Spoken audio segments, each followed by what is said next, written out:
kaos spesial dari Starting Eleven, merchandise edisi Timnas Day. Klik link di deskripsi untuk pre-order ya.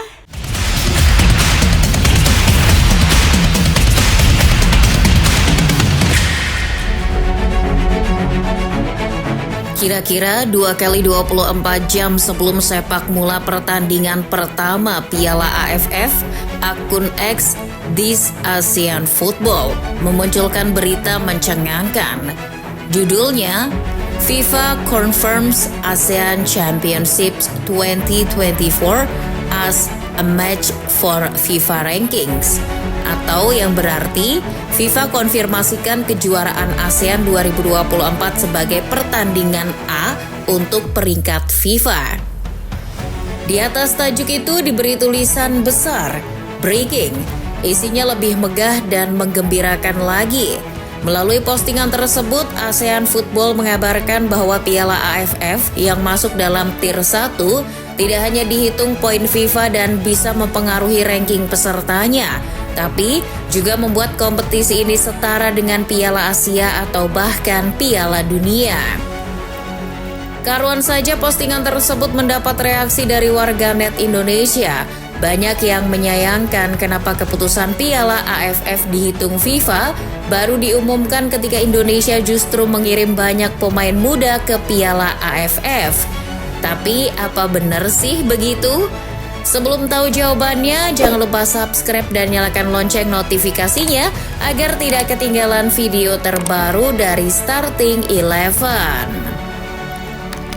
Dalam postingan itu, ASEAN Football dengan gagah menyebut bahwa Piala AFF atau ASEAN Championship yang digelar dari 8 Desember 2024 hingga 5 Januari 2025 masuk kategori Match A, yang mana juga mencakup turnamen seperti Piala Konfederasi maupun Piala Dunia.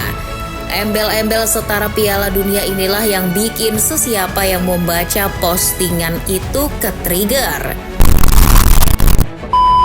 Namun benarkah Piala AFF sudah setara Piala Dunia atau Piala Asia? Sebelum sampai ke sana, harus dipahami dulu bahwa Piala AFF sejak 2016 memang sudah diakui oleh FIFA sebagai pertandingan kategori A. Jadi, bukan baru-baru ini saja FIFA mengakui Piala AFF. Apa yang disebut ASEAN Football sebagai bentuk standarisasi dan meningkatkan kredibilitas perhitungan peringkat dunia FIFA itu benar.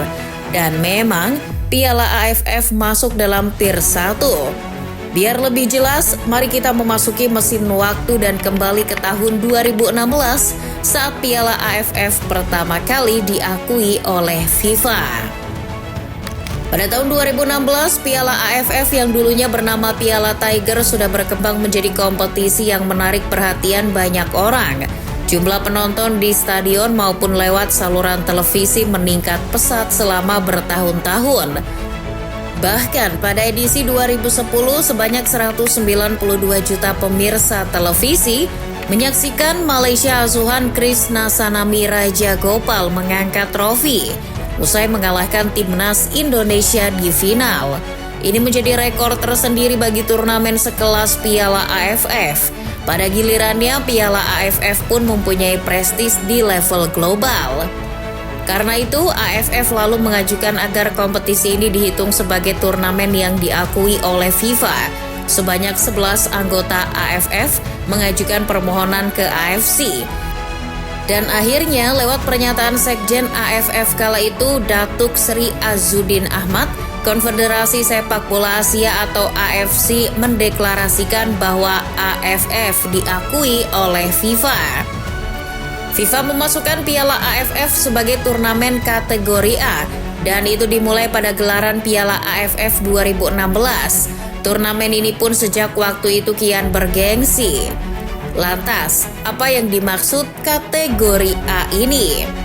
Sekali lagi biar gak salah mengira, Piala AFF itu masuk kategori FIFA Match A. Kategori ini sama dengan pertandingan persahabatan biasa. Jika ASEAN Football menyebut bahwa pertandingan yang diklasifikasikan sebagai A itu juga mencakup Piala Dunia, Piala Konfederasi, Euro, dan Asia, itu bukan berarti Piala AFF setara dengan turnamen-turnamen tadi. Apa yang disampaikan ASEAN Football itu jelas misinformasi, karena Piala AFF adalah turnamen subkonfederasi. Gampangnya di bawah konfederasi. Sampai sini, antum mestinya bisa membedakan subkonfederasi dan konfederasi itu sendiri. Oleh karena itu, bobot pertandingan Piala AFF berbeda dengan Piala Asia, apalagi Piala Dunia.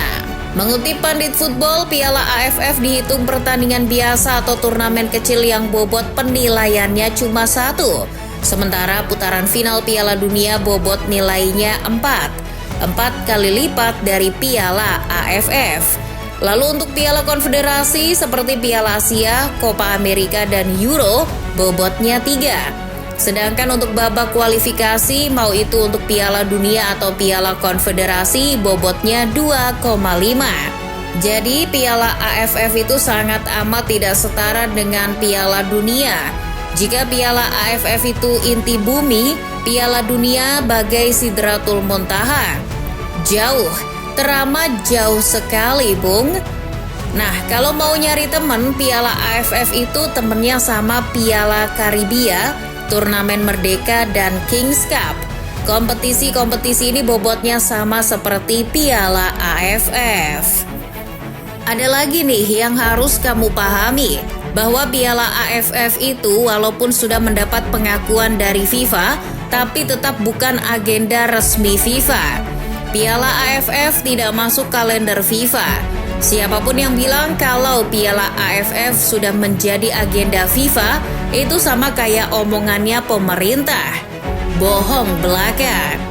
Kalau Piala AFF sudah menjadi agenda resmi FIFA, ia tidak akan digelar pada Desember 2024 hingga Januari 2025. Sebab agenda atau kalender pertandingan resmi FIFA sendiri baru ada lagi pada Maret 2025. Lalu kenapa Piala Merdeka bikinan di Malai digelar bersamaan dengan jeda internasional, tapi bobotnya setara Piala AFF? Digelar bersamaan dengan jeda internasional atau kalender pertandingan FIFA tidak lantas bermakna bahwa sebuah turnamen adalah agenda FIFA. Dalam konteks Piala Merdeka yang diadakan Malaysia atau Kings Cup milik Thailand, mungkin digelarnya berbarengan dengan jeda internasional. Tapi, dua kompetisi itu sendiri kan tidak berada di bawah konfederasi apapun. Dua turnamen itu memang patutnya setara Piala AFF, yakni FIFA Match A, karena dari segi persyaratan memenuhi FIFA Match A. Adapun untuk menjadi FIFA Match A, persyaratannya antara lain yang pertama, haruslah tim senior yang bermain. Dalam konteks Piala AFF 2024, walau Indonesia banyak menurunkan pemain muda, itu tetap dihitung tim senior. Lalu yang kedua, wasit yang memimpin termasuk asistennya mesti berlisensi FIFA. Jarak antar pertandingan juga minimal 48 jam alias 2 hari. Dan yang terakhir, laporan pertandingan mesti disampaikan ke AFC dan FIFA. Lantaran sudah menjadi pertandingan FIFA Match A, setiap pertandingan di Piala AFF memperoleh poin FIFA, tentu jika meraih kemenangan. Namun ingat, bobot poinnya cuma 1, jadi poin yang akan diperoleh tidak banyak. Untuk perhitungan poin FIFA bagaimana, kamu bisa menonton di video Starting 11 sebelumnya. Kemarin, Indonesia menumpas perlawanan Myanmar 1-0 di babak grup Piala AFF 2024. Dari situ, poin FIFA yang didapat Indonesia cuma 1,8 poin menurut perhitungan Footy Rankings. Poin yang diperoleh sangat jauh ketika Indonesia mengalahkan Arab Saudi di putaran ketiga kualifikasi Piala Dunia 2026. Waktu itu, poin yang diperoleh King Indo 19,16. Poin yang didapat dari hasil mengalahkan Myanmar sedikit karena bobot poin Piala AFF yang cuma 1. Terus lawan yang dikalahkan Indonesia adalah Myanmar yang ranking FIFA-nya berada di bawah Indonesia. Menang melawan tim yang rankingnya di bawah dan menang melawan tim yang rankingnya di atas jelas mempengaruhi besar kecilnya poin. Itulah kenapa walau Thailand berhasil membantai Timor Leste 10-0 di Piala AFF, mereka hanya mendapatkan 0,95 poin. Meski hanya mendapatkan 1,8 poin hasil susah payah menang atas Myanmar, Indonesia diprediksi naik satu peringkat ke posisi 124 FIFA. Tambahan 1,8 poin membuat Indonesia diperkirakan memperoleh 1.136,91 poin. Jumlah poin ini cukup buat Indonesia sanggup menyalip Rwanda di posisi 124 FIFA yang pada Desember 2024 tak menggelar pertandingan. Sebenarnya poin yang didapat dari Piala AFF bisa memperbaiki ranking FIFA. Dulu hal itu pernah dilakukan timnas Indonesia di Piala AFF 2016. Waktu itu Indonesia yang menjadi finalis Piala AFF rankingnya naik dari 179 ke 171. Namun untuk sekarang karena banyak dari lawan adalah tim yang rankingnya berada di bawah Indonesia, poin di Piala AFF tidak banyak membantu. Paling-paling Indonesia cuma bisa menambah poin sedikit-sedikit, tapi belum tentu berpengaruh signifikan di pemeringkatan FIFA.